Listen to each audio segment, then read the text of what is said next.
Welcome to the deep dive. Often when we start these journeys, we think we have a pretty good handle on the topic. But today, we're looking at ancient Roman society, and the sources really flip the script. Yeah, that's a good way to put it. The initial request was about Roman marriage, which, let's be honest, gets pretty romanticized sometimes. Sure does. Gladiator and all that. Exactly. But the legal texts, the inheritance disputes, they paint a much starker picture.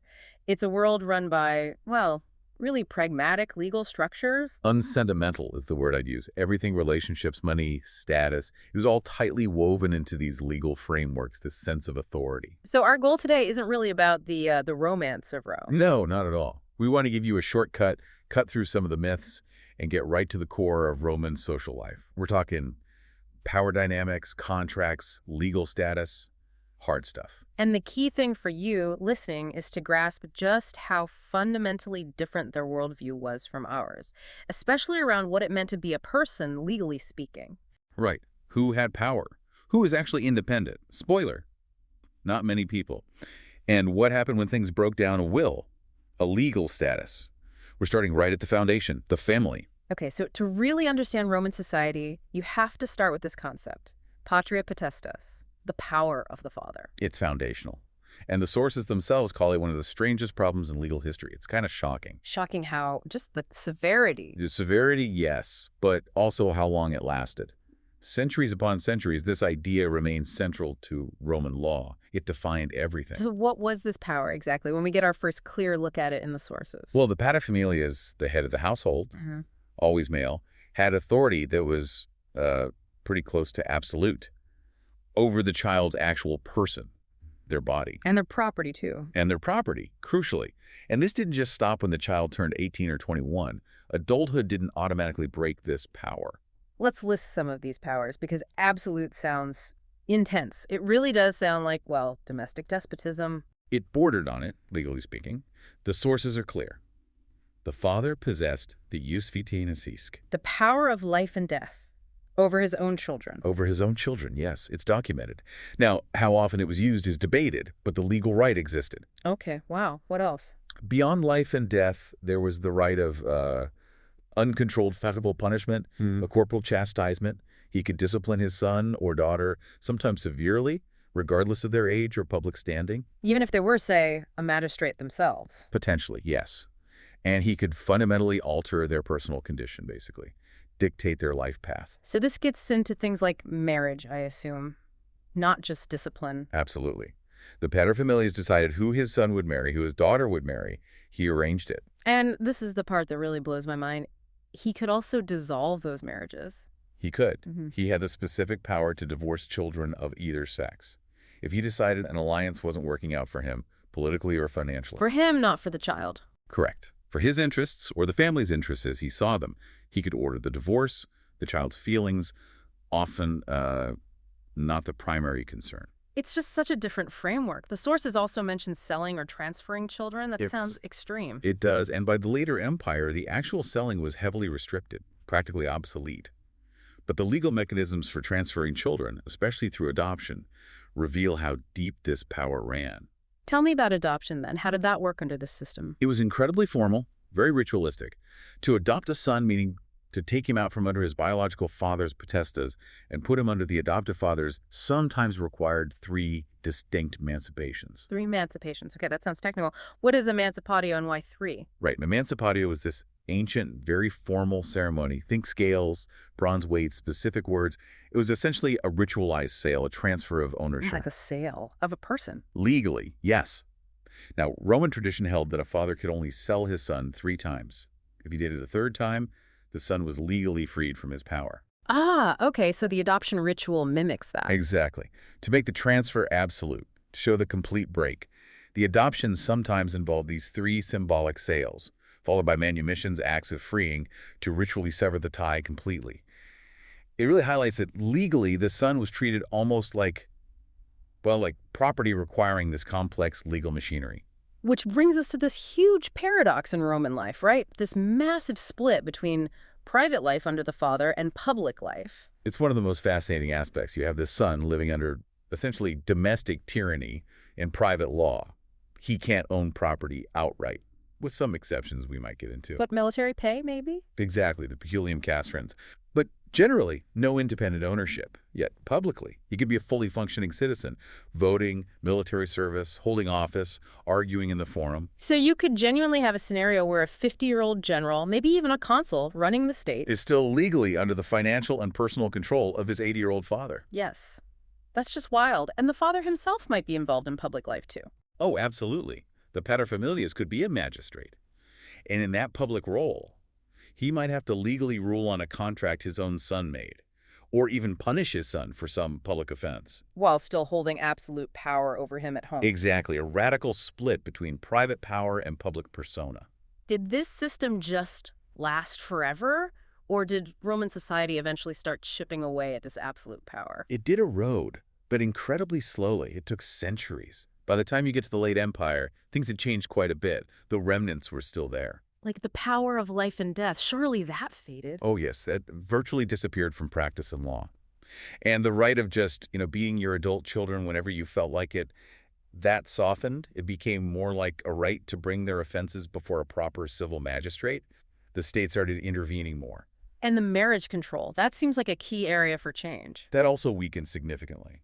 The absolute right to dictate marriage or dissolve it eventually shrank down to more of a conditional veto, meaning the father could still object to a marriage, but he usually needed a legally recognized, reasonable cause.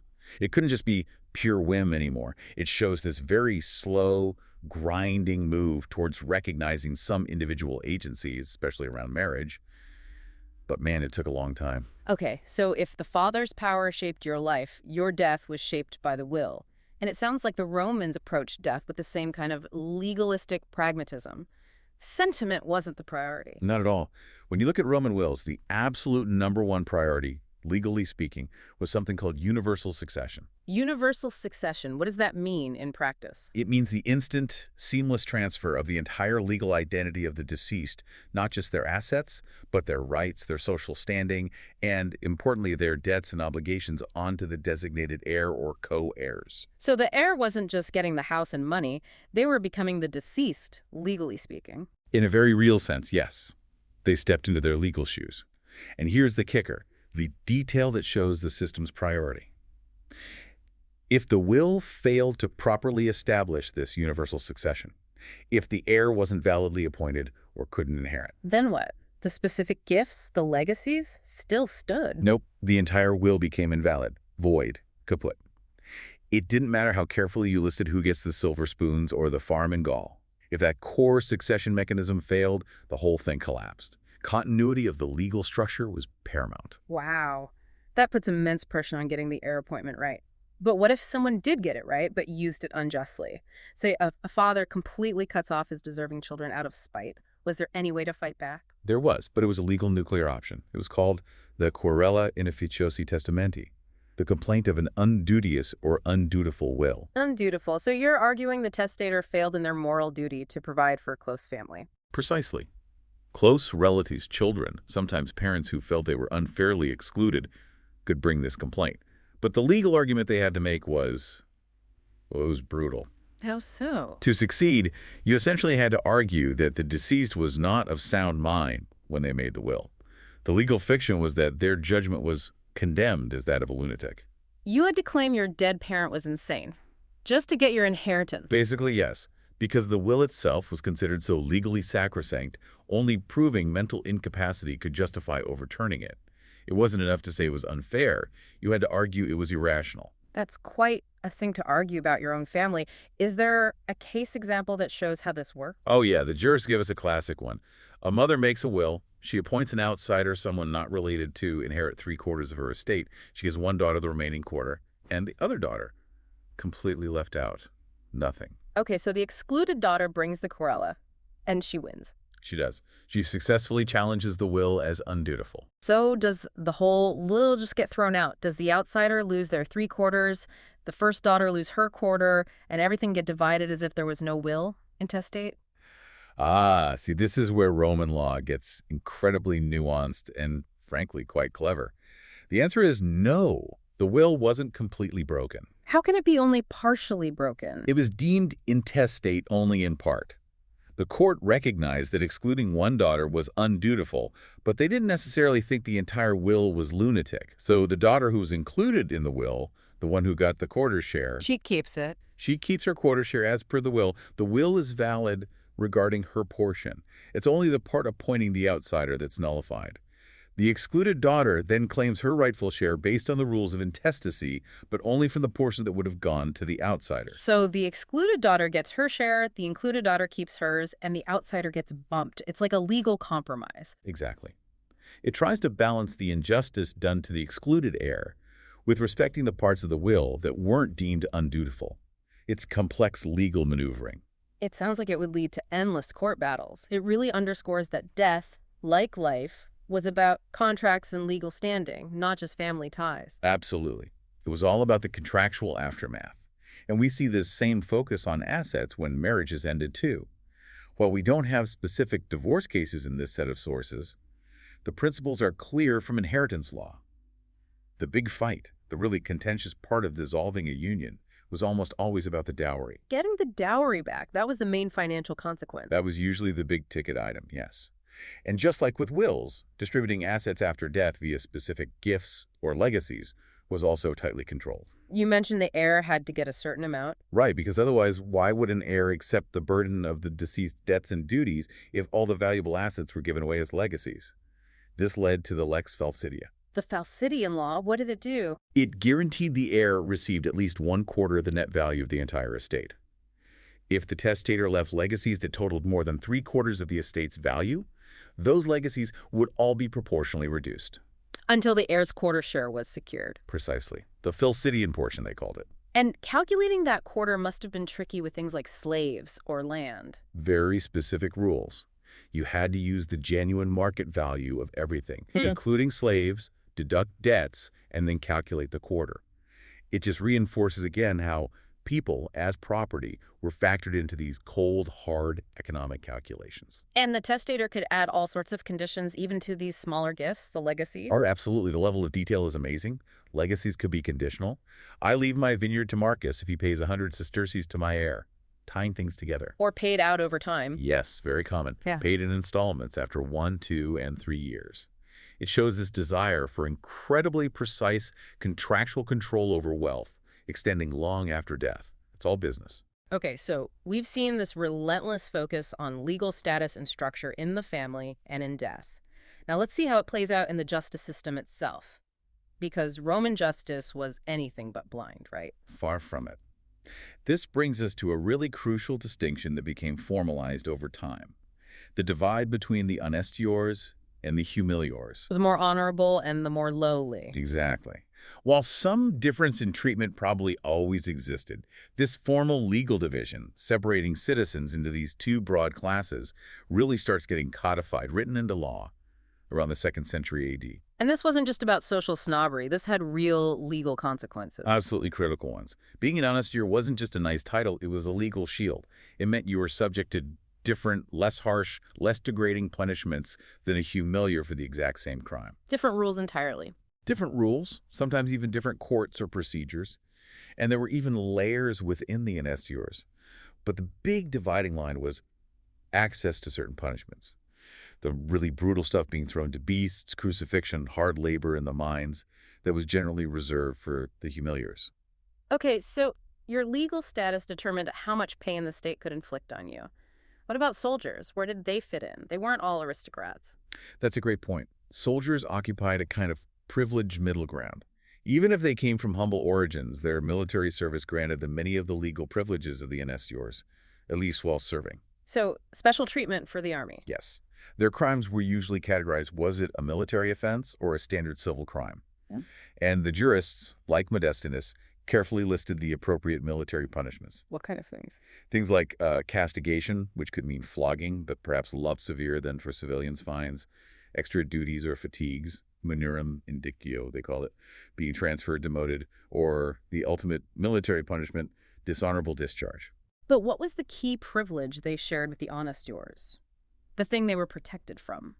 The absolute bottom line was, Soldiers were not supposed to be sent to the mines, and they were not supposed to be subjected to judicial torture to extract confessions. That's a huge deal, protection from the worst physical degradation. It was fundamental.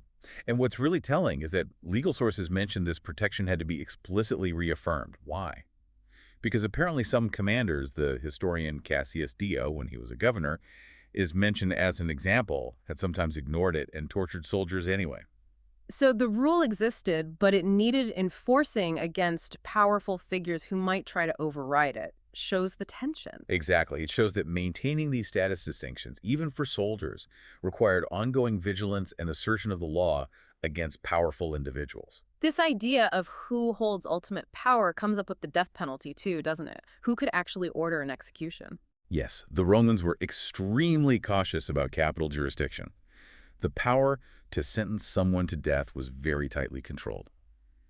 Out in the provinces, only the top official, the governor, usually a proconsul or the emperor's personal legate, someone holding imperium. The highest level of command authority. Right. Only they could actually pronounce a death sentence. Local magistrates couldn't do it. It reflects this deep-seated concern in the central government about who wielded that ultimate power. Even while the paterfamilias theoretically held life and death power at home, the state was very careful about it in public law. But even with these controls, the system wasn't applied equally. Status trumped everything. You have a really stark example of this, don't you? Oh, it's jarring. It perfectly illustrates the two-tiered system. Around 8093, you have a senator, Valerius Licinianus, high status, praetorian rank. He's accused of incest. A very serious charge. What happened? He confesses, and because of his high rank, he's granted mole exilium. Soft exile. Right. Which means, essentially, a comfortable banishment. He had to leave Rome, but likely lived in relative comfort elsewhere. His status protected him from a harsh penalty. Okay. Now contrast that. Same crime. Different status. Right around the same time, another man, Celer, is accused of the same offense, incest. But Celer is only an equestrian, still a respectable rank, part of the elite, but lower than a senator.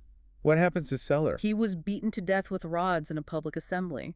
Beaten to death for the same crime that got the senator a comfortable exile. Exactly. Same offense, drastically different outcomes based purely on social and legal rank.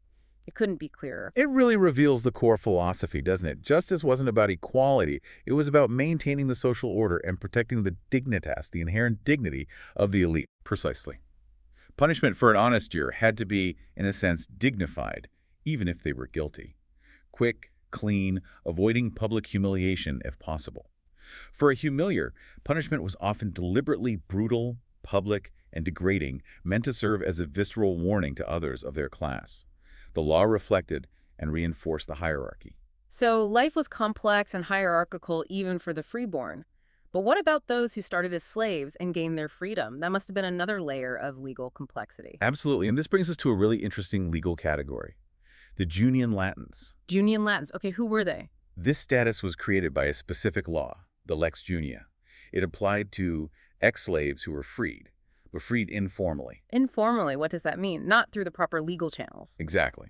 Maybe their master just declared them free in front of friends, manumissio inter amicos, or wrote a simple letter instead of doing the formal public ceremony involving a magistrate, which was required for full Roman citizenship upon release. So before this Lex Junior, what happened to these informally freed people? Were they just sort of free?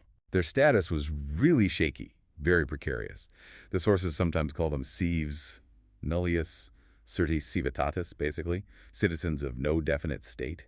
They weren't slaves anymore, but they didn't have clear civil rights or legal protections. A very vulnerable position. Okay, so the Lex Junior was an attempt to fix this, to give them some kind of stable legal footing. Yes, it was a pragmatic solution.